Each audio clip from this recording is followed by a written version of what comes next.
여자 기숙학교를 배경으로 한 아주 오래된 괴담. 그것은 어느 날 소리도 없이 사라져간 소녀들로부터 시작됩니다. 그리고 그들 곁을 맴도는 미스테리한 사건들. 애구치가 사라졌어. 최고의 반전을 위해 완벽하게 감출 수 있는 모든 장치가 있는 이 영화. 뭘 좀 아는 영화. 경성학교 사라진 소녀들입니다. 1938년 외부와 단절된 한 기숙학교. 늘 조용하던 이곳에 때 아닌 전학생의 등장으로 작은 소란이 일어납니다. 전학생의 이름은 시즈코, 본래 이름은 주란으로 가족들은 모두 도쿄로 떠났지만 선천적으로 몸이 약한 그녀만은 홀로 조선에 남게 된 건데요. 이것만 갖고 있으면 안 돼요? 늘 곁에 뒀던 일기장. 싫어! 하지만 엄격한 규율이 지배하는 기숙학교는 시즈코를 더 주눅들게 만들죠. 시즈코입니다. 모두들 식구처럼 맞아줄 거라고 믿어요. 잘 부탁해요. 설상가상 전학생을 환영하긴커녕 묘한 적대감을 보이는 학생들. 바로 그때 시즈코는 자신의 주변을 맴도는 그림자를 발견하는데요. 같은 반 학우인 키히라입니다. 시즈코, 너 말고 또 있었어? 시즈코라고. 건강이 나빠져서 얼마 전에 집으로 갔어. 말이 안 되잖아. 시즈코가 네 탓도 아닌데 괜히. 유치해 진짜. 같은 이름의 여학생. 그리고 낯선 취침 점호의 이름 모를 약까지. 학교는 어딘가 조금씩 석연치 않은 모습을 하고 있는데요. 쇼또. 하루아침에 다른 세상에 버려진 듯한 시즈코. 시즈코, 학기 중에 체력적으로 우수한 학생 2명을 선발해서 도쿄로 유학을 보낼 거야. 만약 너처럼 약한 애가 그 안에 들면 교사로서 나도 기쁠 것 같은데. 요시! 시스코? 모두가 원하는 도쿄 유학이지만 시즈코가 그 문턱을 넘기 위해선 기적이라도 필요할 것처럼 보입니다. 굳이 숨기지 않고 흘리는 비웃음엔 그 학생과 관련이 있는 것 같은데요. 있잖아, 그 시즈코 어떤 애였어? 순간 유카의 눈치를 보며 경직된 키히라. 미안.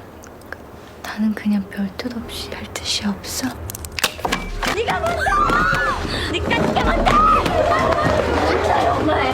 가녀린 몸에서 나왔다고는 믿기 힘든 엄청난 힘. 금방 숨이 끊길 듯한 상황에서 도움의 손길을 내민 건 급장 연덕입니다. 몇 시간 후 겨우 안정을 취한 시즈코. 우연히 연덕의 침대에 숨겨진 일기장을 발견하는데요. 그리고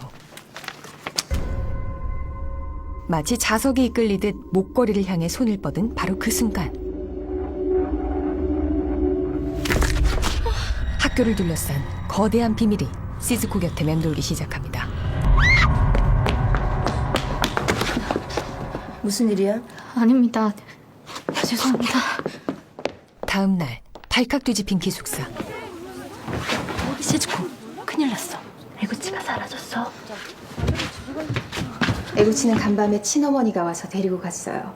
다들 많이 서운할 거라고 생각해요. 교장의 한마디에 진정된 학생들. 하지만 시즈코에겐 참을 수 없는 이야기가 있습니다. 연덕아, 나 어제 애구치 본 것 같아. 좀 이상하긴 했지만 분명히 그거 애구치였어.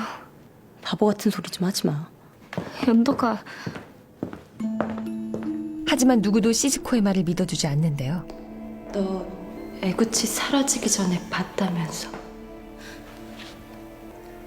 저기 애구치 같지 않아? 공포에 질린 키히라를 뒤로하고 정체불명의 형체에 다가서는 시즈코. 묘한 기시감이 어둠에 가까워질수록 확신으로 바뀐 바로 그때 또 다른 비밀이 이곳에 얽혀듭니다. 비밀을 유지할 줄 아는 이 영화. 일제강점기 시대가 배경인데요. 다 완성하면 일본으로 보낼 거래. 조선인도 일본인도 아닌 그 중간에 놓인 소녀들이 미스테리의 중심. 시대적으로 이미 정체성을 갖지 못하도록 강요하던 시대였기 때문에 여성성과 그리고 기숙학교라는 그런 폐쇄된 공간이 함께 만나면 또 다른 느낌의 장르물을 만들 수 있지 않을까. 영화는 마치 외딴 섬처럼 외부와 철저하게 고립된 학교를 보여주며 밖에서는 알 수 없는 아주 비밀스러운 이야기가 이 안에 숨어 있음을 보여주죠. 그리고 그 비밀을 극대화해줄 미장센. 영화는 빛이 풍부한 바깥 세상과 대비해 학교 안은 한낮에도 어둡게 표현, 미스터리함을 증폭시키는 역할을 하게 했는데요. 안부의 표현이 굉장히 중요했던 영화였던 것 같아요. 전체적으로 컨트라스트가 자연스럽게 벌어지는 이 두 가지의 컨트라스트를 촬영과 조명이 어떻게 잘 조화롭게 만들어줄 것인가. 컨트라스트를 통해 학교 안에서도 서로 다른 비밀이 있음을 암시한 이 영화. 학교 안에서 유일하게 색이 허용된 교장실은 그녀가 감춘 거대한 비밀을 가늠하게 합니다. 또한 소녀들의 공간을 죽은 꽃으로 장식해 섬뜩한 사건을 예고하는데요. 그리고 미스테리의 무게를 더해줄 주변 인물들. 너 바보야? 되게 거슬리네. 애고치 본 것 같아. 바보 같은 소리 좀 하지 마. 키이라는 아침에 다른 학교로 전출 갔잖아. 진작부터 예정돼 있었는데 오직 시즈코만 모르는 비밀이 그녀를 고립시킬 때 영화는 클라이막스에 도달합니다. 한편 뭐가 있다는 거지? 사감 선생님을 부르러 간 단 몇 분 사이 완전히 사라진 친구들. 이제 시즈코는 스스로 납득하기 힘든 혼돈에 빠지는데요. 방금 뭐였어? 도대체 어떻게 된 거야? 몰라. 나 좀 봐봐. 흥분한 시즈코를 숨기는 연덕. 유독 사라진 소녀들에 대해 냉정하게 반응하는 그녀가 시즈코는 이해가 되지 않습니다. 일단 좀 지켜보자. 나 좀 이상해지는 것 같아. 여기 안쪽이 묵직하고 뜨거워. 그 순간 여기 안쪽이 묵직하고 뜨거워. 연덕의 두려움을 깨운 기억 속의 이 장면. 나 먼저 갈게. 시즈코는 영문도 모른 채 홀로 남겨지고 지금까지 한 걸음 뒤에 있던 교장은 차가운 미소와 함께 움직이기 시작하는데요. 이제 슬슬 선발할 때가 된 것 같습니다. 한 사람씩 1대1 상담 형식이 될 거예요. 시즈코, 대기하고 있어라. 시즈코가 체력 우수 학생으로 도쿄 유학생 후보에 오른 것.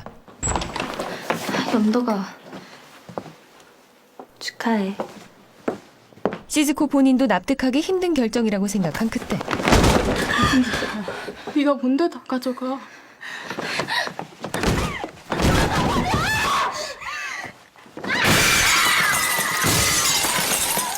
가장 큰 미스테리가 그 실체를 드러냅니다. 의심하지 않았던 진실이 반전을 맞은 지금 살고 싶다면 아무도 믿지 마.